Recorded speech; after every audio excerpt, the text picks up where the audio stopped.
മർദ്ദക ഭരണകൂടങ്ങളെ വെല്ലുവിളിച്ച നേതാവ് ഇസാമുൽ അത്താർ. വിലക്കെടുക്കാൻ കഴിയാത്ത വ്യക്തിത്വം ഭാഗം 2. ഇഖ്വാൻ്റെ തന്നെ യുവജന സംഘടനയായ ഷബാബ് മുഹമ്മദീയ യുവജനത്തിലൂടെയാണ് ഇസാമുൽ അത്താർ ഇഖ്വാനിലെത്തുന്നത്. സിറിയയുടെ പല ഭാഗങ്ങളിലായി പല പേരുകളിൽ ഇഖ്വാൻ അക്കാലത്ത് യുവജനങ്ങളെ സംഘടിപ്പിച്ചു വരുന്നുണ്ടായിരുന്നു. അലപ്പോവിൽ അവർ ദാറുൽ അർഖം എന്ന പേരിലായിരുന്നു സംഘടിച്ചിരുന്നത്. ദീർ സൂറിൽ അൻസാർ എന്ന പേരിലും ഹമാത്തിൽ ഇഖ്വാനുൽ മുസ്ലിമൂൻ എന്ന പേരിൽ തന്നെയുമായിരുന്നു പ്രവർത്തനം. 1945 ഡോക്ടർ മുസ്തഫ സിബായിയാണ് ഈ വേദികളെല്ലാം ഇഖ്വാനുൽ മുസ്ലിമൂൻ എന്ന പേരിൽ ഏകോപിപ്പിക്കുന്നത്. എല്ലാ വിഭാഗങ്ങൾക്കിടയിലും ഇസാമുൽ അത്താർ സ്വീകാര്യത നേടിയിരുന്നു.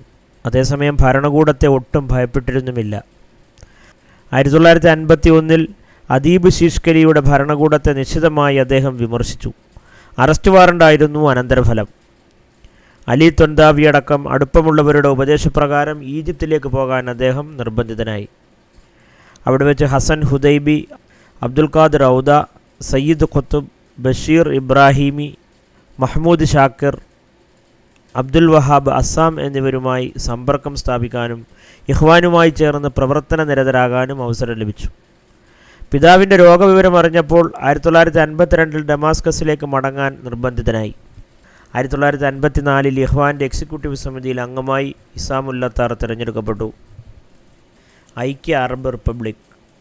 1958 ഈജിപ്തും സിറിയയും ഒന്നായി ലയിച്ച ഐക്യ അറബ് റിപ്പബ്ലിക് അഥവാ യുണൈറ്റഡ് അറബ് റിപ്പബ്ലിക് UAR പ്രഖ്യാപിച്ചപ്പോൾ ഇഖ്വാൻ അത് സ്വാഗതം ചെയ്യുകയാണ് ഉണ്ടായത്. എല്ലാ പാർട്ടികളും പിരിച്ചുവിടണമെന്നായിരുന്നു അന്ന് ഈജിപ്ഷ്യൻ പ്രസിഡന്റ് നാസിർ ഇതിന് വെച്ച ഉപാധി. അതനുസരിച്ച് മുസ്തഫ സിബായി ഇഖ്വാൻ പിരിച്ചുവിടുകയും ചെയ്തു. എന്നാൽ ഇസാമുൽ അത്താർ ഏകീകരണത്തിന് അനുകൂലിയായിരുന്നെങ്കിലും ഇഖ്വാൻ പിരിച്ചുവിടുന്നതിന് അനുകൂലമായിരുന്നില്ല. നാസിറിൻ്റെ ഏകാധിപത്യ പ്രവണതയെക്കുറിച്ച് അദ്ദേഹം മുന്നറിയിപ്പ് നൽകി. ഉമവി മസ്ജിദിലെ മിമ്പറിൽ വെച്ച് ഐക്യഭരണകൂടത്തിൻ്റെ മനുഷ്യാവകാശ ലംഘനങ്ങളെയും അടിച്ചമർത്തലുകളെയും ഇസാമുൽ അത്താർ രൂക്ഷമായി വിമർശിച്ചു. അത്താർ മുന്നറിയിപ്പ് നൽകിയത് തന്നെ സംഭവിച്ചു. ഏകീകരണത്തിൽ നിന്ന് പിൻവാങ്ങാനുള്ള നാസിറിൻ്റെ പത്രികയിൽ ദേശീയവാദികളും കമ്മ്യൂണിസ്റ്റുകളും സോഷ്യലിസ്റ്റുകളും ഒപ്പുവെച്ചു. ഐക്യ സർക്കാരിന് കീഴിൽ ഏറ്റവും അധികം പീഡനത്തിന് വിധേയരായവർ ഇഖ്വാൻകാരായിരുന്നെങ്കിലും അവരതിൽ ഒപ്പുവെച്ചില്ല. അതിനെക്കുറിച്ച് ചോദിച്ചപ്പോൾ അത്താറിൻ്റെ മറുപടി ഇതായിരുന്നു: നൂറ്റാണ്ടുകളായി ഈ സമുദായത്തിൻ്റെ മക്കൾ താലോലിച്ചു പോരുന്ന ഒരു സ്വപ്നം തകർക്കാനുള്ള നീക്കത്തിന് ഞാൻ ഒപ്പുചാർത്തുമെന്ന് കരുതാൻ നിങ്ങൾക്ക് എങ്ങനെ സാധിച്ചു? ഐക്യ സർക്കാരിനോടുള്ള ഞങ്ങളുടെ വിയോജിപ്പും ഐക്യത്തോടുള്ള ഞങ്ങളുടെ പ്രതിബദ്ധതയും രണ്ടും രണ്ടാണ്. ഏകാധിപത്യത്തിനെതിരെ. ഈജിപ്തിൽ നിന്ന് വേർപെട്ട ശേഷവും രാഷ്ട്രീയ സ്വാതന്ത്ര്യത്തിനു വേണ്ടി ശബ്ദിക്കുന്നത് അത്താർ നിർത്തിയില്ല. പുതിയ സർക്കാരിനോട് ജനാധിപത്യ പാത സ്വീകരിക്കാൻ അദ്ദേഹം ആവശ്യപ്പെട്ടു. ശീഷ്കലിയുടെ പട്ടാള അട്ടിമറിയോട് അദ്ദേഹം മുഖം തിരിച്ചു. മന്ത്രിസഭ രൂപവൽക്കരിക്കാൻ ചുമതലയേൽപ്പിക്കപ്പെട്ട മഅറൂഫ് ദുവാലബി അതിൽ ചേരാൻ ഇസാമുൽ അത്താറിനെ ക്ഷണിച്ചു. ജനാധിപത്യം അവകാശപ്പെടുകയും പട്ടാള വിപ്ലവത്തിന് അരങ്ങൊരുങ്ങുകയും ചെയ്ത ഒരു സംവിധാനത്തിൽ എങ്ങനെ ഞാൻ പങ്കെടുക്കുമെന്നായിരുന്നു അദ്ദേഹത്തിൻ്റെ ചോദ്യം. ഈ തിരഞ്ഞെടുപ്പുകൾക്ക് അധികം ആയുസ്സൊന്നും പ്രതീക്ഷിക്കേണ്ട. പുതിയൊരു പട്ടാള അട്ടിമറി വരുന്നതുവരെ മാത്രമേ ഇത് നിലനിൽക്കൂ. അദ്ദേഹം പറഞ്ഞ പോലെ തന്നെ പ്രസിഡന്റ് നാസിം ഖുദ്സിയുടെ ഭരണത്തെ പട്ടാളം അട്ടിമറിച്ചു. അട്ടിമറിക്കാർ ഭരണം കയ്യേൽക്കാൻ ഒരു 13-അംഗ സമിതിയെ നാമനിർദ്ദേശം ചെയ്തു. അവരിൽ ഇസാമുൽ അത്താറിൻ്റെ പേരുമുണ്ടായിരുന്നു. ഓഫർ നിരസിച്ച അത്താർ ഉമവി മസ്ജിദിലെ മിമ്പറിൽ കയറി ഭരണത്തിൽ നിന്നിറക്കിയ നാസിമുൽ ഖുദ്സിയെ തിരികെ കൊണ്ടുവരാൻ ആവശ്യപ്പെട്ടു.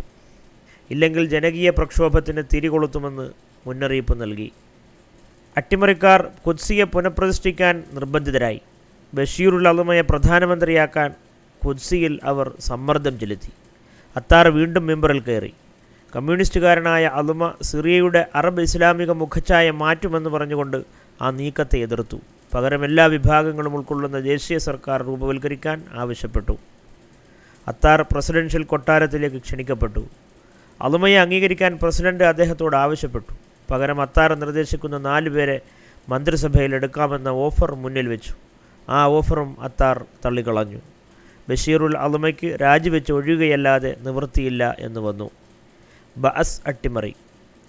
1963 ബഅസ് വിപ്ലവം നടന്നപ്പോൾ എല്ലാ കഴുത്തുകളും ഇസാമുൽ അത്താറിൻ്റെ നേർക്ക് നീണ്ടു. വിപ്ലവാനന്തരം നടന്ന ആദ്യത്തെ ജുമുഅ പ്രസംഗം കേൾക്കാൻ 10,000 ഉമവി മസ്ജിദിൽ ഇരമ്പിയെത്തി. പട്ടാള ടാങ്കുകൾ മസ്ജിദിനെ വലയം ചെയ്തു. അതൊന്നും കണ്ട അത്താർ കൂസിയില്ല. അദ്ദേഹം അതിഗംഭീരമായൊരു പ്രസംഗം ചെയ്തു. ടാങ്കുകൾ പോലും വിറകൊണ്ട പ്രസംഗം. നമ്മുടെ താളുകൾ മറ്റേതൊരു താളുകളെക്കാൾ തിളങ്ങുന്നതാണ്. നമ്മുടെ നെറ്റിത്തടം മറ്റേതൊരു നെറ്റിത്തടത്തേക്കാൾ ഉത്തുംഗമാണ്.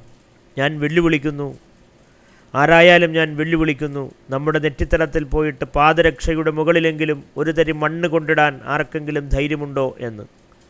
ഏകാധിപത്യത്തിൻ്റെ സകലമാന രൂപങ്ങളെയും തള്ളിക്കളയുന്നതായി ഞാൻ വിളംബരം ചെയ്യുന്നു. ഓരോ ഭീകര ഭരണകൂടവും നാം ഈ പ്രസംഗപീഠത്തിൽ നിൽക്കവേ ഒന്നൊന്നായി നമ്മുടെ കാൽ കീഴിൽ മുഖം കുത്തി വീണതാണ് കഴിഞ്ഞകാല കഥ.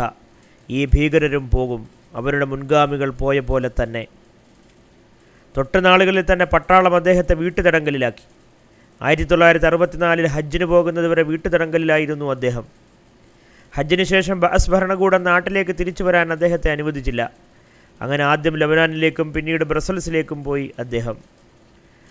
1968 അദ്ദേഹം പക്ഷാഘാതത്തിന് ഇരയായി.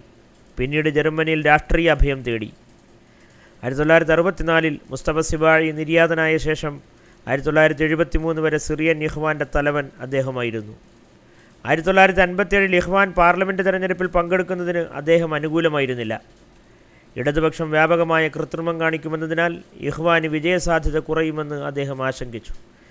സിബാഴി ആ തെരഞ്ഞെടുപ്പിൽ തോൽക്കുകയാണുണ്ടായത്.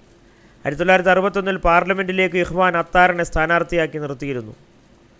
ഡമസ്കസ് മണ്ഡലത്തെ പ്രതിനിധീകരിച്ച അദ്ദേഹം തലയെടുപ്പുള്ള രാഷ്ട്രീയ നേതാക്കളെ പരാജയപ്പെടുത്തി വൻ ഭൂരിപക്ഷത്തോടെ തിരഞ്ഞെടുക്കപ്പെടുകയുണ്ടായി. ഇസ്ലാം വിരുദ്ധ ശക്തികളെ പ്രകോപിപ്പിച്ച വിജയമായിരുന്നു അത്. 73 ശേഷം സംഘടനാ ബന്ധങ്ങളിൽ നിന്നെല്ലാം ഒഴിഞ്ഞ് എല്ലാ വിഭാഗീയതകൾക്കും അതീതനായി ജർമ്മനിയിൽ പ്രബോധന പ്രവർത്തനങ്ങളിൽ മുഴുകി. അസദ് ഭരണകൂടവുമായി സഹകരിച്ച സഹോദരിയുമായി അദ്ദേഹം കുടുംബബന്ധം മുറിച്ചിരുന്നില്ല. സിറിയൻ പ്രവാസിയും കോളമിസ്റ്റുമായ അഹമ്മദ് ഉമർ ജർമ്മനിയിൽ അദ്ദേഹത്തെ സന്ദർശിച്ച അനുഭവം എഴുതുകയുണ്ടായി. നജാഹുമായുള്ള ബന്ധത്തെപ്പറ്റി അദ്ദേഹം ചോദിച്ചപ്പോൾ ഇപ്പോഴും ഊഷ്മളമായ ബന്ധമാണെന്നായിരുന്നു അത്താറിൻ്റെ മറുപടി. 2018 ഹാഫിസുൽ അസദിൻ്റെ ഭാര്യ അസ്മ ക്യാൻസർ ബാധിതയായപ്പോൾ അവരുടെ രോഗശമനത്തിന് പ്രാർത്ഥിച്ചതിൻ്റെ പേരിൽ ചിലർക്കെങ്കിലും നീരസമുണ്ടായിരുന്നു. ഹാഫിസുൽ അസദും മകൻ ബഷാറും ഇടക്കാലത്ത് ഭരണകൂടത്തിൽ ചേരാൻ ക്ഷണിച്ചിരുന്നെങ്കിലും അദ്ദേഹം തൻ്റെ തത്വാധിഷ്ഠിത നിലപാടിൽ നിന്ന് പിന്മാറാൻ തയ്യാറാവുകയുണ്ടായില്ല. അംബാസഡർ സുലൈമാൻ ഹദ്ദാദ് ഈ വിഷയവുമായി കണ്ടപ്പോൾ അത്താർ പറഞ്ഞ മറുപടി പ്രസിദ്ധമാണ്. അവസാനത്തെ സിറിയൻ അഭയാർത്ഥി നാട്ടിലെത്തിയ ശേഷമല്ലാതെ താൻ സിറിയയിൽ കാലുകുത്തുന്ന പ്രശ്നമില്ലെന്നായിരുന്നു അദ്ദേഹത്തിൻ്റെ മറുപടി. അസദ് ഭരണകൂടത്തിൻ്റെ ഔദാര്യത്തിൽ മടങ്ങിയ അബ്ദുൽ ഫത്താഹ് അബൂഗദ്ദ ഒറ്റപ്പെട്ട അനുഭവം ഓർത്തു കാണും. അറബ് വസന്തകാലത്ത് സിറിയയിൽ പ്രക്ഷോഭം കൊടുമ്പിരി കൊണ്ടപ്പോൾ അദ്ദേഹം അതിന് പിന്തുണ പ്രഖ്യാപിക്കുകയുണ്ടായി. എന്നാൽ സമാധാനപരമായ പാതയിൽ നിന്ന് വ്യതിചലിക്കരുതെന്ന് ഉപദേശിക്കാൻ അപ്പോഴും അദ്ദേഹം മറന്നില്ല. ആർക്കും വിലക്കെടുക്കാൻ കഴിയാത്ത ആ ഇസ്ലാമിക പ്രതിബദ്ധത അറിയാതെ വല്ല അരുതായ്മയും സംഭവിച്ചിട്ടുണ്ടെങ്കിൽ എല്ലാവരോടും ക്ഷമായാചനം നടത്തുന്ന വസിയത്ത് കുറിച്ച് വെച്ചുകൊണ്ടാണ് 97-ാം വയസ്സിൽ ലോകത്തോട് വിടവാങ്ങിയത്. ആ ഖബർ മൂടപ്പെട്ടുവെങ്കിലും അതിനകത്തെ സിറിയയുടെ അത്തർമണം തലമുറകളുടെ മനസ്സിൽ എന്നെന്നും ഓർമ്മയായി തങ്ങി നിൽക്കുക തന്നെ ചെയ്യും.